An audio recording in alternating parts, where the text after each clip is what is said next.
ये जो नोटिफिकेशन मैं आपके सामने लेके आया हूँ, ये 2 दिन पहले ही पोस्ट आउट हुई है। बहुत ही अच्छी वैकेंसी है। तो उससे पहले कैसे हो आप सब दोस्तों? ये जो वैकेंसी आई है, ये सेंट्रल रेलवे की तरफ से आई है और ये इंडियन रेलवे के अंडर ही है। वैकेंसी जो रहने वाली है, आपकी जॉब भी जो रहने वाली है, इंडियन रेलवे के अंडर ही है। इसकी जो क्लोजिंग डेट है वो 17/3 है दोस्तों। इसके बारे में पूरा का पूरा बताऊंगा। उससे पहले मैं ये बता दूं, कोई भी अपडेट लाने से पहले मैं टेलीग्राम चैनल पे पोस्ट कर देता हूँ, इसीलिए आप टेलीग्राम चैनल पे मेरे साथ ज़रूर ज्वाइन हो जाए दोस्तों। ये वैकेंसी बहुत ही अच्छी रहने वाली है। जी हाँ, आपने जो 37,000 सैलरी देखी है, वो 37,000 सैलरी है। वो किस किस के लिए है, कैसे कैसे आपको अप्लाई करना है, कौन कौन इसमें एलिजिबल है, एक्सपीरियंस वाले कितने एलिजिबल है, फ्रेशर्स कैसे अप्लाई कर सकते हैं, जी हाँ वो पूरा मैं आपको बताऊंगा। 37,000 इसकी सैलरी रहने वाली है। उससे पहले एक छोटा सा अपडेट रिलायबल बाय अनअकैडमी के बारे में दे देते हैं दोस्तों। जी हाँ, मैं लेके आया हूँ रिलायबल बाय अनअकैडमी। मैंने कितनी बार आपको बताया है, ये एक ऐसा जॉब प्लेटफॉर्म है जहाँ आपको आपकी ड्रीम जॉब बिल्कुल एक सिंपल सा टेस्ट देके मिल सकती है।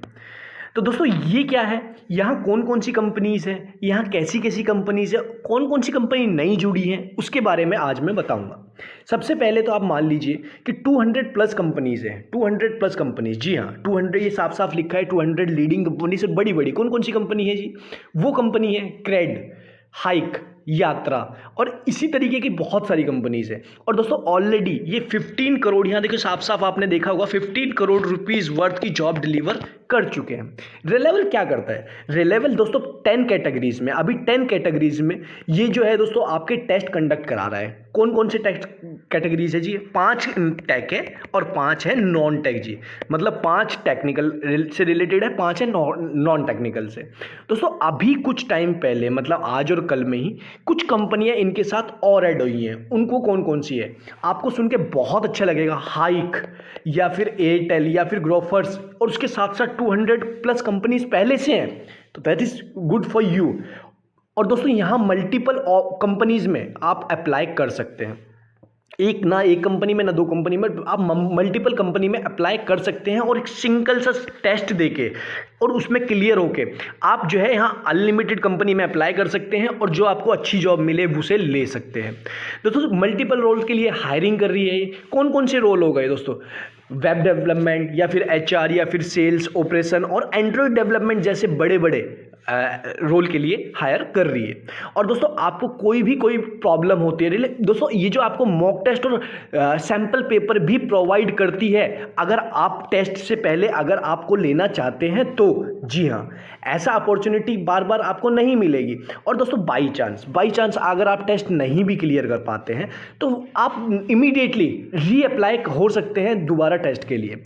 और दोस्तों आपको सबसे अच्छा पता है क्या लगेगा कि यहाँ आपको फ्री गिफ्ट्स, मतलब गुडीज़, आईफोन गुडीज़ जो होती हैं, like MacBook, iPhone, I watch या फिर अलग अलग तरीके के आपको गिफ्ट्स मिलते हैं। ये बहुत ही अच्छा है दोस्तों, बहुत अच्छा प्लेटफॉर्म है, इसीलिए आप अप्लाई ज़रूर कीजिएगा। एक बार लिंक इसका ऑलरेडी डिस्क्रिप्शन में पोस्ट आउट कर दिया है, आपको उसके बाद गेट हायर्ड पे आके जल्दी से जल्दी रजिस्टर कर लेना है। तो दोस्तों चलिए शुरू। ये पोस्ट कितनी है, कहाँ कहाँ वैकेंसी रहने वाली है, उसके बारे में पूरा तसल्ली से बात करेंगे दोस्तों। ये टोटली जो है इन्होंने online application are invited for eligible citizen of India, मतलब ऑल इंडिया एलिजिबल। देखिए आपसे कोई भी भ्रम में रहे, लेकिन मैं आपको बिल्कुल काम की बातें बताऊंगा। सिटीजन ऑफ इंडिया, जी हाँ ये ऑल इंडिया एलिजिबिलिटी रहने वाली है। 20 post of technical supervisor, 10 post for senior technical associate construction and works and 10 for junior technical associate. तो प्योरली ऑन कॉन्ट्रैक्ट बेसिस दोस्तों, ये कॉन्ट्रैक्ट पे रहने वाली है। कॉन्ट्रैक्ट कितना होगा वो भी मैं आपको बताऊंगा। ये कॉन्ट्रैक्ट नाम का होता है, उसके बाद आपका कॉन्ट्रैक्ट अपने आप ही इंक्रीज होता चला जाता है। इन फ्यूचर में भी परमानेंट आप हो भी जाते हैं जब कुछ ऐसी संविदा आती है, तो दोस्तों बहुत ही अच्छा हो जाता है। ये सीनियर टेक्निकल एसोसिएट में टोटल वैकेंसी जैसे कि 10 देखिए आप, इसमें 10 है। इसमें अनरिजर्व्ड SC ST OBC वाले कितने हैं ये भी पूरा इसमें मेंशन कर दिया गया है। देखिए सीनियर टेक्निकल एसोसिएट के लिए क्या मांगा है, आपके पास सिविल इंजीनियर की कोई भी बीटेक होनी चाहिए, एक combination of any sub stream of basic stream of civil engineer.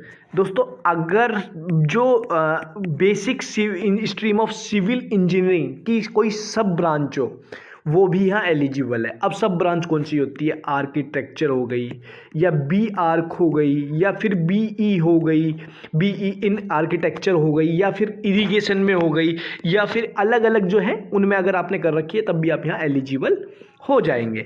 अब अगर और जूनियर टेक्निकल एसोसिएट में क्या माना है इन्होंने 3 इयर्स डिप्लोमा, अगर आपके पास 3 ईयर डिप्लोमा है तब आप यहाँ एलिजिबल हैं।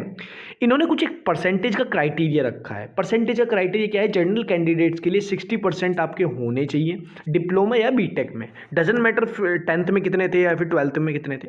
और ओबीसी और नॉन क्रीमी लेयर कैंडिडेट्स के लिए 55% होने चाहिए। SC/ST वालों के लिए 50% का इन्होंने दिया है। इसमें कुछ एक्सपीरियंस की भी डिमांड की गई है। एक्सपीरियंस कितना चाहिए दोस्तों, एक्सपीरियंस इसमें इन्होंने मांगा है, अगर आप सीनियर टेक्निकल एसोसिएट के लिए सबमिट कर रहे हैं तो आपका एक्सपीरियंस होना चाहिए 2 इयर्स। अगर आप जूनियर टेक्निकल एसोसिएट के लिए वो कर रहे हैं तो आपका होना चाहिए 1 ईयर। अब देखो इन्होंने बोला है अगर एक्सपीरियंस वाले के लिए minimum 1 year experience in government PSU semi government is desirable, but working experience in private companies और with private contractor execution work और इन और government PSU semi government will be considered. आपके पास कहीं से भी 1 साल का खाली आपके पास वर्क एक्सपीरियंस सर्टिफिकेट होना चाहिए। कहने का मतलब यही है, आपके पास सिर्फ वर्क एक्सपीरियंस सर्टिफिकेट चाहिए, वो प्राइवेट से हो या फिर किसी गवर्नमेंट से हो। मैं क्या कहना चाहता हूँ, समझने वाले समझ चुके होंगे, नहीं समझने वाले दोबारा वीडियो सुन ले ध्यान से, कि आपके पास सिर्फ सर्टिफिकेट होना चाहिए। अब सर्टिफिकेट कैसे बनवाना है वो आप जानिए, लेकिन सर्टिफिकेट 1 साल का होना चाहिए तो आप यहाँ एलिजिबल हैं। इन्होंने कुछ एक एज लिमिट भी मेंशन की है, 21 to 35, 18 to 33। Senior technical associate के लिए 35 हाईएस्ट है और जूनियर टेक्निकल एसोसिएट के लिए 33। SC/ST वालों को थोड़ा सा रिसेशन दिया गया है फिर 5 ईयर्स का, और OBC वालों को 3 ईयर्स का। इसमें एक फीस भी रहने वाली है, इसमें फीस है 500 रुपये for those candidate who in सब पैरा थ्रू ऑनलाइन पेमेंट, 500 रुपये। दोज कैंडिडेट हु, देखिए जो SC/ST या फिर वुमेन या फिर माइनॉरिटी से बिलोंग करते हैं उनके लिए 250 रुपीज़ इन्होंने रखा है। तो आपको ये देख के बहुत ही अच्छा लगा दोस्तों। एक चीज़ और इन्होंने दी है, ये एनेक्चर 1। और देखिए अगर economically backward candidate means those who have annually family income in 50,000 they have to uploaded income certificate at the time of applied in annexure time on letter head for the issuing authority. दोस्तों जो आपने दिया है वो, if the affidavit in the regard is not submitted application with application form to get the benefit of whichever fee will be refunded. आपको जो है fees refundable भी होगी अगर आपकी फैमिली इनकम 50,000 से कम है। आप समझ ही चुके होंगे इसको पूरा का पूरा। दोस्तों इसमें रिजर्वेशन की कैटेगरी भी मेंशन की गई है। इसमें एक एग्ज़ाम होगा आपका। एग्ज़ाम किस बेसिस पे होगा, एजुकेशनल क्वालिफिकेशन मैक्सिमम मार्क्स होगा 25। तो एजुकेशन क्वालिफिकेशन मार्क्स होगा एज पर आइटम 1.1। तो 1.1 आप ऊपर जाके पढ़ सकते हैं। हायर क्वालिफिकेशन MB MTech और इक्विवेलेंट तो 10 मार्क्स का। तो दोस्तों अगर आपको अच्छा लगे, मैं ये नहीं बोलूँगा कि आप इसको इसमें भरना ही है, बट आप इसमें एक बार ज़रूर सोच के ही सबमिट कीजिएगा, क्योंकि इन्होंने क्लॉज बहुत सारे लिख दिए हैं बट एग्ज़ाम इतने का है नहीं। तो इसीलिए मैं आपको पर्सनली यही बोलूँगा कि पर्सनली गाइड तो मैं यही करूँगा कि आप इसमें जब भी फॉर्म भरें, मैं ये नहीं मना नहीं कर रहा भरने के लिए, बट आप इसमें सोच समझ के भरें। आपका इसका लिंक जो है डिस्क्रिप्शन में मिल जाएगा, इसीलिए मैंने ज़्यादा इसके बारे में भी पब्लिसिटी नहीं की है। आपको जेड क्लास में अगर आप आएंगे 32,000 रहेगी या फिर 25, और अगर आप जूनियर टेक्निकल एसोसिएट रहेंगे तो फिर आपको 37, और सीनियर टेक्निकल एसोसिएट रहेंगे तो 30, मतलब इसको वाइस वर्सा कर लीजिए। डेली अलाउंसेस भी आपको मिलेंगे 500 रुपये मिलेंगे आपको। तो आपको उसी हिसाब से आप देख सकते हैं 500 रुपये आपको डेली मिलेंगे, मतलब 40 आपकी जो सैलरी होगी वो 45,000 हो जाएगी, जैसे कि आपने थंबनेल में देखा ही है। ये 37,000 तो है ही, और उसके बाद नीचे लिखा है the contract based salary paid daily allowances when 1 tour is admissible at the rate of 500, 0.6 hours 30%, 6 to 12 hours more than 20%, 100%। तो आपको क्या है दोस्तों, आपको 500 रुपये डेली, 500 रुपये डेली के हिसाब से आपको क्या होगा, 500 × 30 तो आपका कितना हो गया, तो 5 3 जा 15,000 आपके यहाँ बढ़ गए, और आपकी 37 यहाँ थी, 37 और 15, तो दोस्तों आप इजीली आप देख सकते हैं 52,000 आपकी सैलरी रहने वाली है अगर आप इसमें ऐड हो जाते हैं तो आपके लिए बहुत ही अच्छी है। जैसे कि मैं आपको पूरे सैलरी के क्राइटेरिया भी बता दिया, आपको नीचे फॉर्म भी अटैच कर रखा है, इसको भर के आप ऑनलाइन सबमिट कर सकते हैं। वीडियो में कोई भी आपको प्रॉब्लम लगे तो आप कमेंट सेक्शन में टाइप कीजिएगा, जल्दी से जल्दी मैं आपको बताऊंगा। ऐसे ही मेरे टेलीग्राम चैनल पे फॉलो कर लीजिए, क्योंकि सारे अपडेट मैं वहाँ देता रहता हूँ। तो दोस्तों वीडियो अच्छी लगी तो वीडियो को लाइक जरूर करें, चैनल पर नहीं है तो चैनल को सब्सक्राइब करना ना भूले। मिलते हैं नेक्स्ट वीडियो में, तब तक के लिए जय हिंद।